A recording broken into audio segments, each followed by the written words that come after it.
Hello, Fashion Friends and Family. This is Stacy from Elsa Fitzgerald, and we are here visiting Jill Andrews. So come along. What are we gonna find inside? Hi, Jill.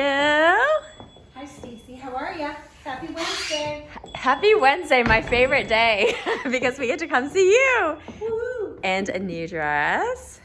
This is a mock-up out of a beautiful silk because I'm doing a bias gown, and you have to mock it up in silk. Wow. If you can't mock it up in muslin. Otherwise, it just won't have any drape or stretch. So this is first pass. Getting there. How much detail are you putting into the first mock-up? This is about it. Yeah. There's stuff that I definitely need to, like there needs to be a little control panel under here so that the skirt hangs nicely. And then this kind of stuff, like this will get arranged depending on how the fit is. So it's kind of fun. I leave these. When I do these like kind of 1930s things, it's all top stitched together. So when you see a thread, that means that I have to pull it to the inside and tie it off. So there aren't any loose ends.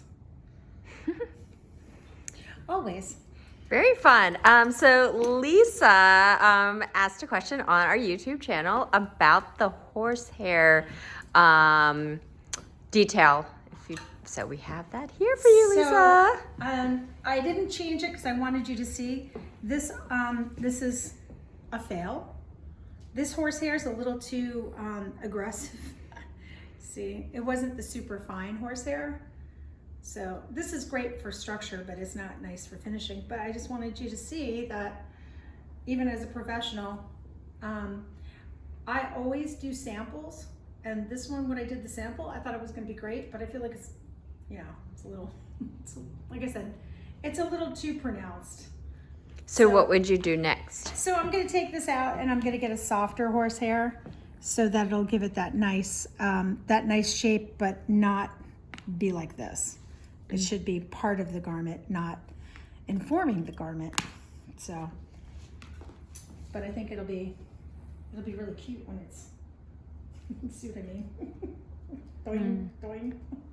And so do you have any recommendations for people that are doing some of their projects and they're a little disappointed with it not working out and having to undo things? That's my joke. It's the part about being professional is knowing how to fix your mistakes. I try to do samples of everything first so that I know how it's going to finish, including like interfacings, top stitching, how I'm going to iron things, if I'm going to iron the seam open, so I do all these little samples. I throw them out. I should probably start saving them so you can see them. But they're, I just do a little, take the fabric and, just see how it's going to work out. So. Speaking of irons, that was another question we have from Lisa, was do you have any recommendations on irons for home sewers and maybe also that transition from home sewing to more high quality finishing with the iron? Yeah, there's a really nice Rowenta that has, that's just like this, but it's a white Rowenta. You can usually get them on sale. Mine is Reliable, I think is the brand. It's actually Italian, but the parts are made in Italy. And then this is put together by an American company, which is really nice because this is all water in here. So you have a lot of steam. And I use a Teflon shoe so that, it doesn't stick or it stays clean. I damage the shoes of my irons a lot. So a lot of times they get a nick or something like that. And sometimes I file them out, but if I put a Teflon shoe on there, that works really well. See, and it just goes on with the spring. But that's an awesome one. But there is a Rowenta that's really nice that has a reservoir for the water that does a nice power steam.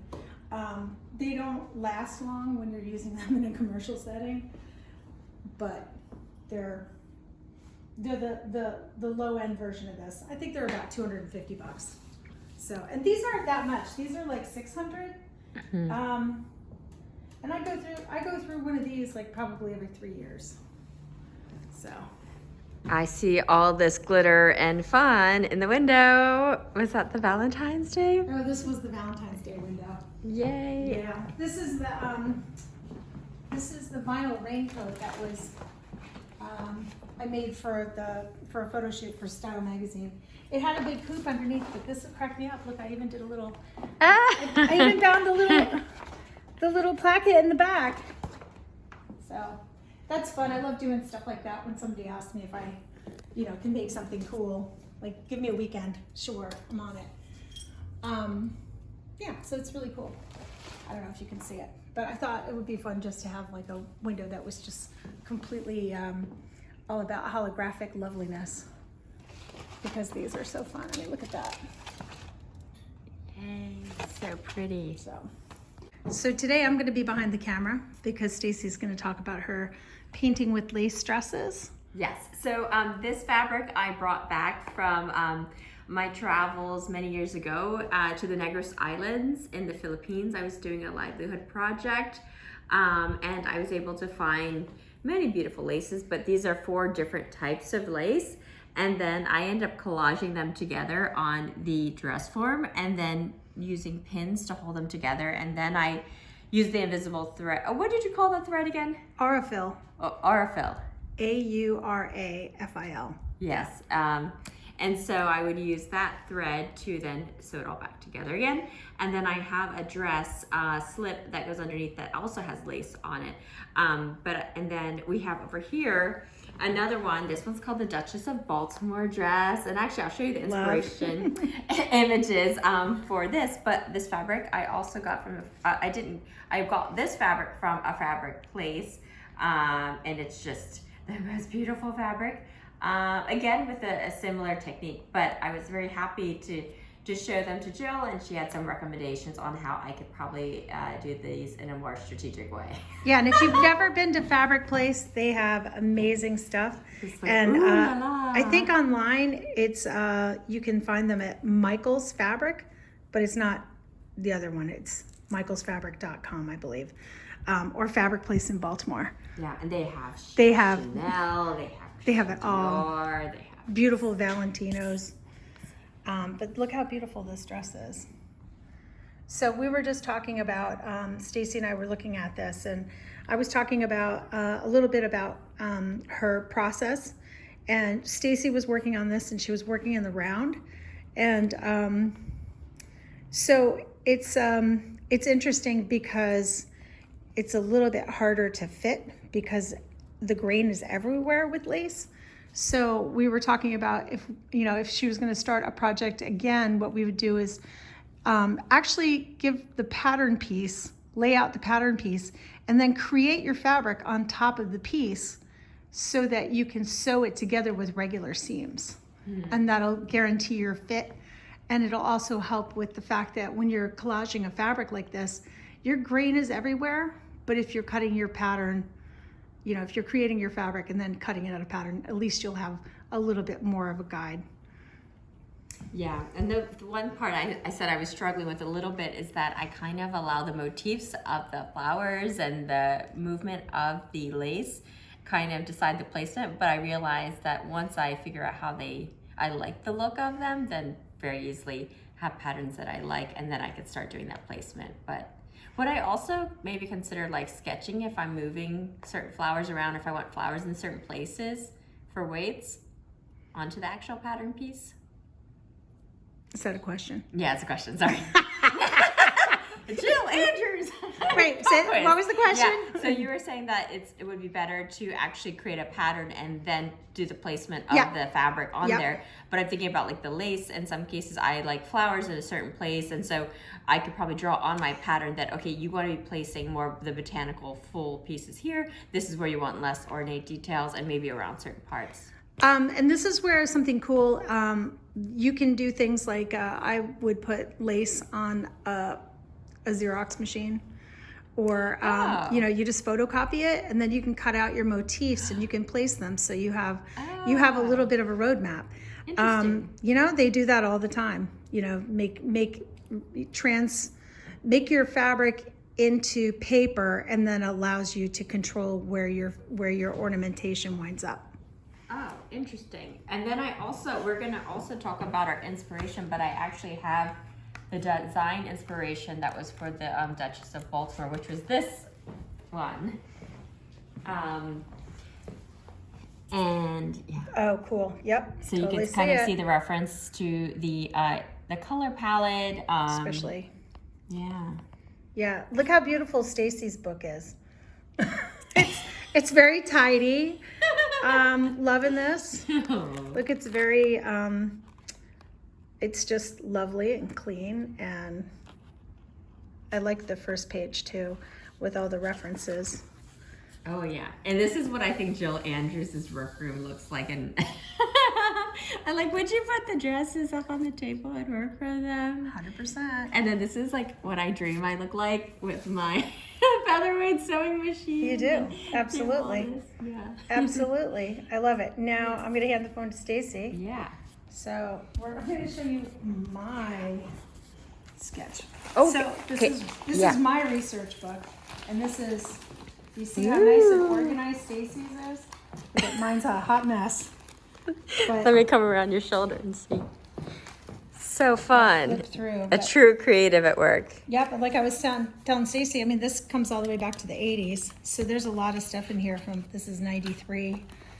Can you tell us how you referenced this book?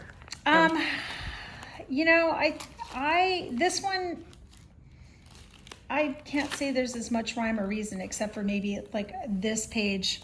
I love these satins together.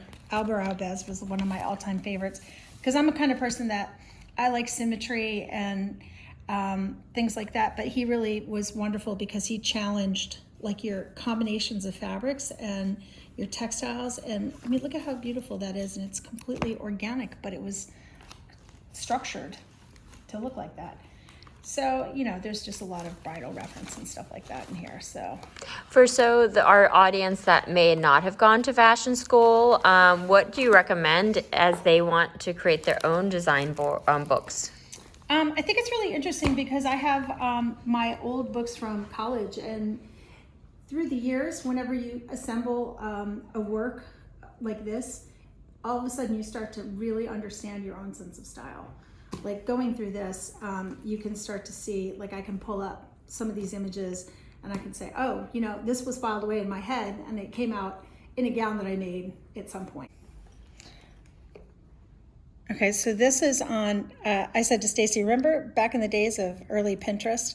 So these are from like when I actually used to load up stuff. These are my old sketchbooks. This one got ruined. Research book, but it's on Pinterest. It's under Jill Andrews Gowns.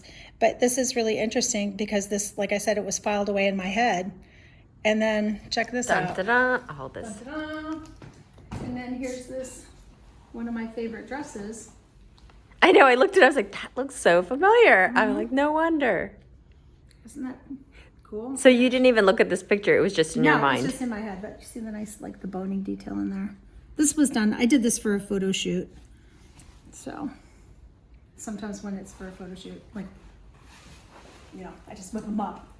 So, you know, what are your thoughts on the whole, like, referencing other people's designs and that translation? And I think as long as you put your own spin on it, a lot of times when people ask me to give me a reference, I will not look at the picture again because I just want the impression to stick with me, and then I do my own version. So, but if you look at how any designer works, it's all reference. Nobody's, I mean, there are people that are completely creative that are pulling it out of the air, but you know, if you look at a design house, they're referencing previous collections, they're referencing history, they're referencing just they create mood boards, and it's fun creating mood boards, you know. Yeah. So. But like I said, it kind of puts you in touch with exactly what your style is. Yeah. So. Well, thank you so much for joining us. Do remember, we are cataloging the things that you're wanting to learn, and we will be creating a special course in the near future. Don't forget to like our channel, subscribe, follow us, comment, and yeah, let us know what else you want to learn. All right. Well, we look forward to seeing you next time. Yeah, and in case you want to see more mistakes, I can. learn from the professionals.